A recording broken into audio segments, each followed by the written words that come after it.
Assalamualaikum warahmatullahi wabarakatuh. Yang dimuliakan pensyarah subjek Prof. Madya Dr. Syed Harul Latsfi bin Syed Omar. Nama saya Ahmad Haris bin Bahrudin 051012 daripada Usuluddin 6B. Hari ini akan membentangkan tugasan subjek Dirasah Al-Aqidah An-Nasiyah yang bertajuk Tahmid kedua dan Tahmid ketiga. التهميد الثاني في بيان الخوض في هذا العلم إن كان مهما فهو في حق بعض الخلق ليس بمهم بل مهم لهم تركه, iaitu perincian huraian ilmu akidah dengan gaya bahasa ilmu kalam ataupun dengan rentak ilmu kalam. Walaupun ia satu perkara yang penting, tapi ia hanya untuk setengah orang saja dan tak penting untuk pada orang setengah yang lain lagi. Bahkan jauhi, tinggal perbincangan seumpama ini. Bagi orang yang nak dapat manfaat ataupun faedah dari pengkajian ilmu kalam ni, perlu dia tahu bahawasanya manusia ni ada empat golongan. Kumpulan pertama iaitu mereka yang telah beriman dengan Allah Subhanahu Wa Taala, membenarkan apa yang Nabi sallallahu alaihi wasallam bawa, beriktikad dengan kebenaran dan ada keyakinan dalam hati mereka. Untuk golongan pertama ni lebih utama untuk tinggalkan, jauhi perbincangan ilmu seumpama ni. Sebabnya Nabi SAW ketika dia suruh orang Arab supaya beriman dulu, Nabi hanya suruh beriman, membenarkan apa hak Nabi bawa. Nabi tak suruh lebih dari itu.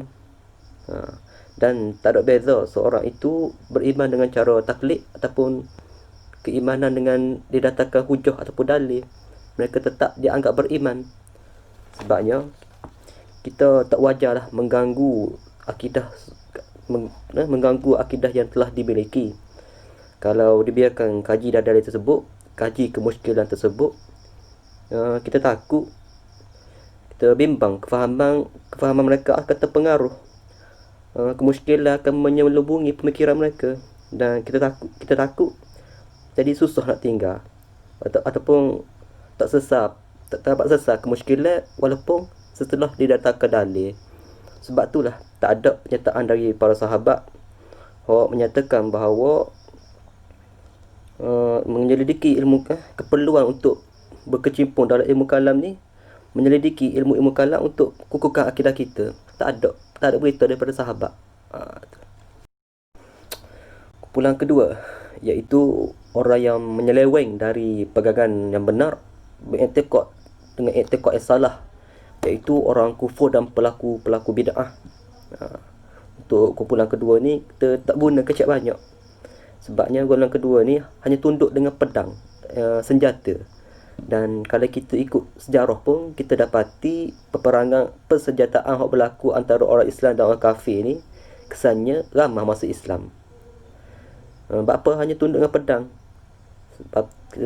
Sebabnya kita walaupun setelah munazarah, mujadalah, tetapi mereka golongan ni tetap diakhiri dengan perasaan mereka untuk tunjuk sikap untuk mengekalkan diri dalam kesesatan mereka, untuk kekalkan diri dalam keangkuhan mereka.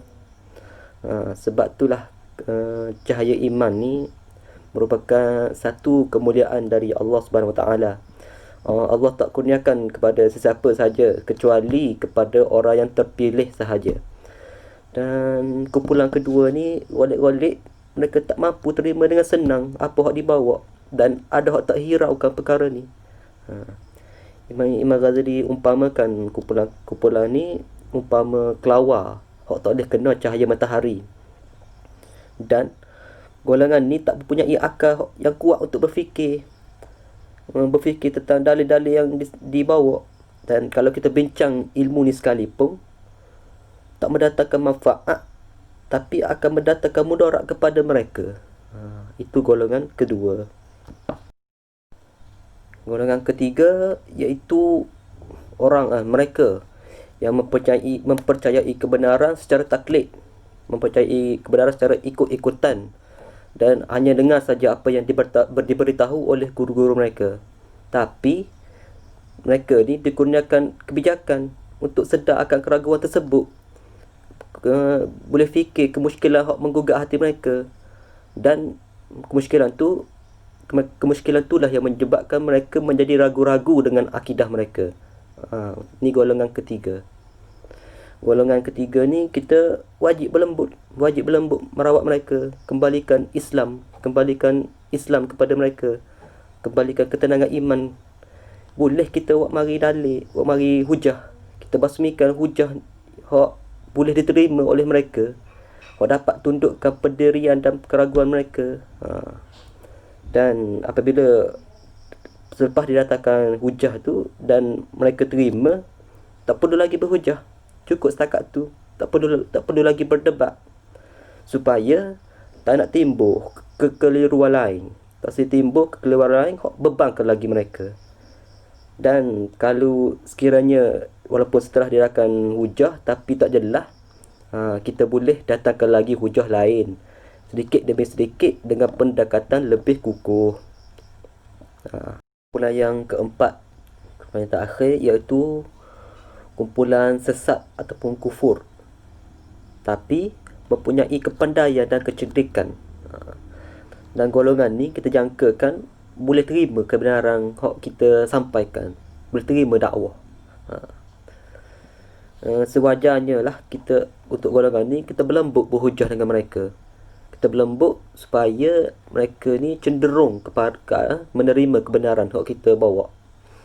Dan jangan sekali-sekali, tak boleh berhadapan dengan golongan ni dengan hujah yang taksub, berkerah dengan hujah kita, nak menangkan juga hujah kita. Sebabnya kita takut kita tambah lagi kesesatan, membangkitkan rasa keberkekalan mereka dengan kesesatan.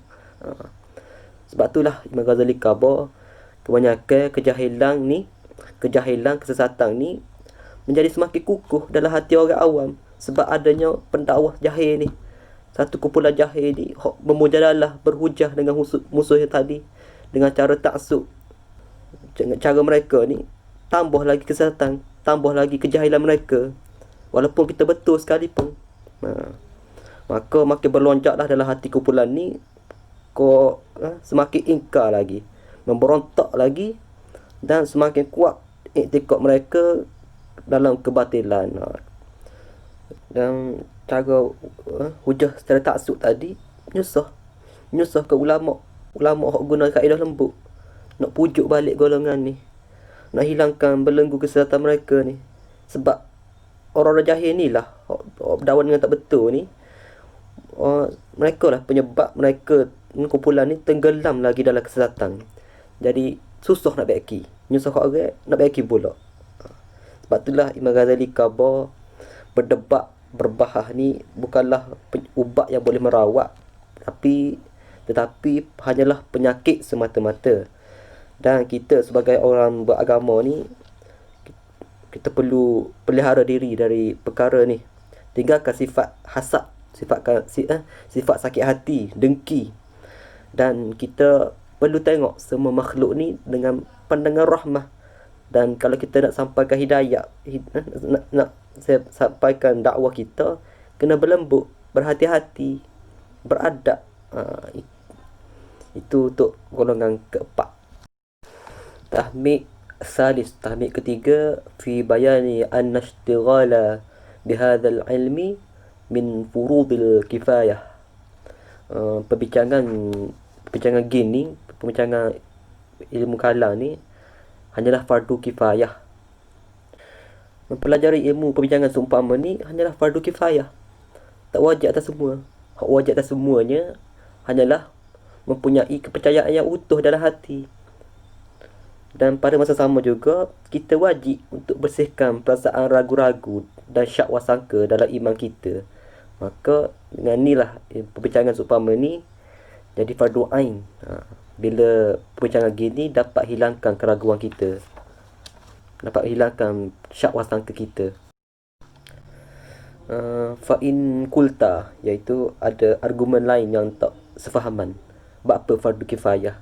Sedangkan Imam Al-Ghazali sebut kebanyakan dari kumpulan manusia tadi, ilmu ni tak beri manfaat tapi banyak beri mudarat.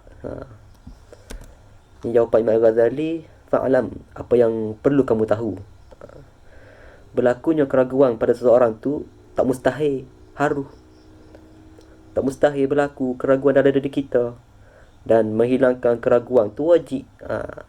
Sebab itulah bagi orang yang kekali dalam kebatilan ni, pada masa sama mempunyai kecerdikan untuk fahami hujah, tahmid dua tak ni, perlu kita datangkan dalil dalam sampai ke dakwah kita. Itu jawapan dia. Ni Imam Ghazali khabar bentuk fardu kifayah. Bagaimana bentuk fardu kifayah tu?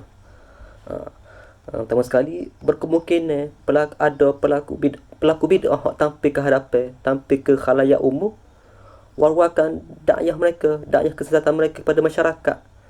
Dengan sebab inilah perlu ada hak tampil ke hadapan, bantah dakwah tersebut, basmikan dakwah penyelewengan mereka.